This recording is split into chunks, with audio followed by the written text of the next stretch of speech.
Topik 1. Koneksi antar materi.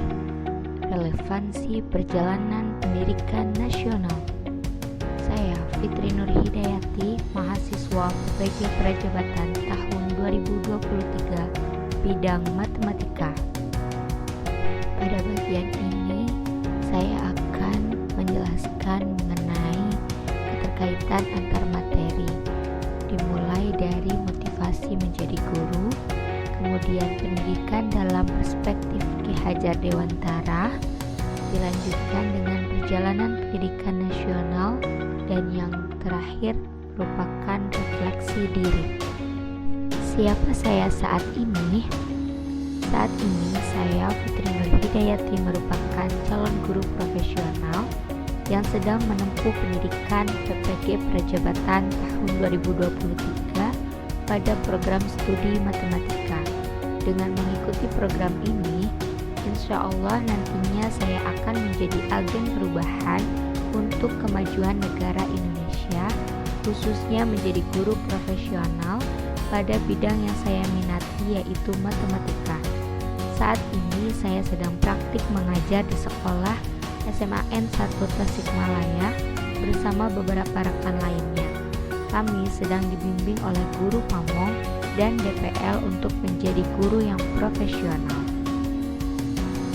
Lalu, apa motivasi saya menjadi guru? Motivasi saya menjadi guru yaitu salah satunya panggilan hati untuk meningkatkan pendidikan yang ada di Indonesia.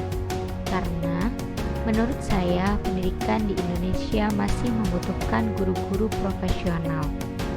Menjadi seorang guru merupakan salah satu profesi yang sangat mulia, karena bisa mentransferkan ilmu yang selama ini kita dapat kepada peserta didik. Selain itu, dengan menjadi seorang guru, saya belajar untuk menjadi makhluk sosial yang bermanfaat untuk orang banyak, khususnya peserta didik. Pendidikan dalam perspektif Ki Hajar Dewantara. Memasuki zaman akulturasi atau pertukaran kebudayaan dengan dunia barat yang bersifat universal, Ki Hajar Dewantara menyampaikan asas Dirkon, yang merupakan salah satu rangkaian dari asas-asas ketahansiswaan, yang dijelaskan bahwa di dalam pertukaran kebudayaan dengan dunia luar harus kontinuitas dengan kebudayaan sendiri, lalu konvergensi dengan kebudayaan-kebudayaan lain yang ada, dan akhirnya jika kita sudah bersatu dalam alam universal, kita dapat mewujudkan kesatuan dunia dan manusia yang konsentris, yang berarti bersatu dengan kebudayaan lain tetapi masih memiliki garis batas sendiri-sendiri. Asas tersebut merupakan bentuk dari sifat Bhinneka Tunggal Ika. Perjalanan pendidikan nasional. Sebelum kemerdekaan, pada tahun 1854 Masehi, sekolah hanya untuk para calon pegawai saja. Kemudian, sekolah hanya untuk kaum laki-laki, dan yang terakhir pada tahun 1920 Masehi, sekolah taman siswa sebagai jiwa rakyat untuk merdeka dan bebas.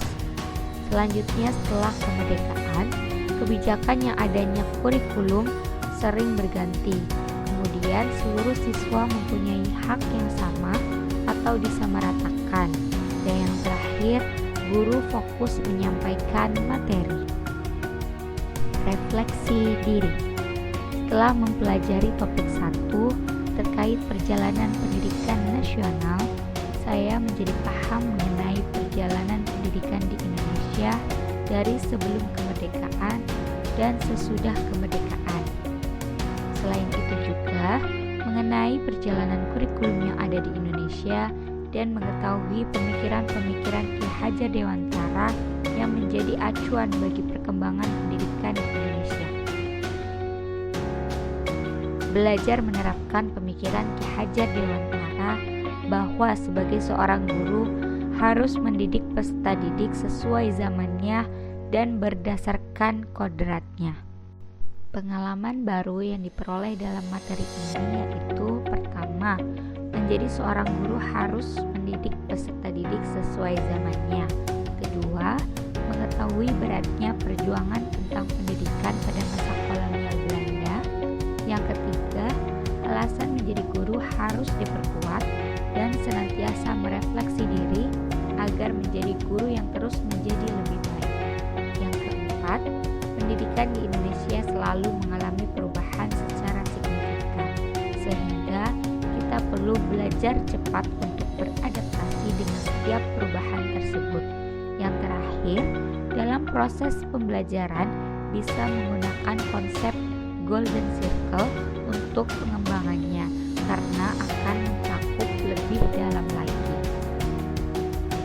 Terdapat beberapa hal perubahan yang dialami setelah mempelajari materi ini, diantaranya yaitu terbentuk pemikiran bahwa menjadi seorang guru perlu melakukan refleksi diri dan mengajar peserta didik sesuai kodratnya. Yang kedua, melakukan pembelajaran yang merdeka dan berpihak pada peserta didik. Yang terakhir, menjadi seorang pendidik perlu tanggap dalam beradaptasi terkait perubahan kurikulum pendidikan yang ada di Indonesia. Selanjutnya, ketika nanti saya menjadi seorang guru, saya akan membebaskan peserta didik dalam mengembangkan minat dan bakat yang dimiliki dan melakukan pendekatan-pendekatan dan metode yang menarik, inovatif, serta menyenangkan dan berorientasi pada peserta didik.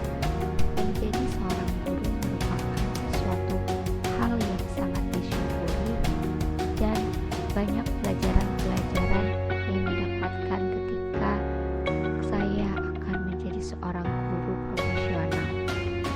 Terima kasih telah memperhatikan presentasi yang telah saya buat. Ayo jadi guru.